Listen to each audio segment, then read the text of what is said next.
Sizga buni o'rgatishmaganmi? Unda birga o'rganamiz. Bugun sizlar bilan xonadonda uchraydigan yana bitta muammoni hal qilishni o'rganamiz. Ya'ni krandan suv yoqqan paytingizda napor kam bo'lsa, buni sababi va qanaqa to'g'irlash kerakligini o'rganamiz.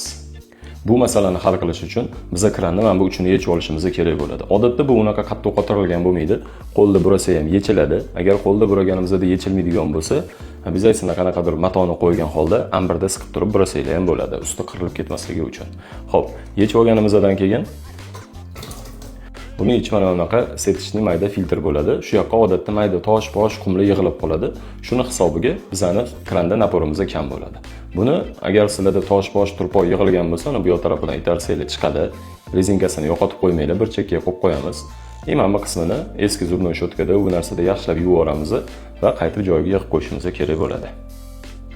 Aytib o'tganimdek, bu suvni napori kamligini bitta sababi bunaqa filtr yana odatda shochka oldigan qo'yilgan bo'lishi mumkin. Uni endi keyingi videolarimizda ko'rsatamiz.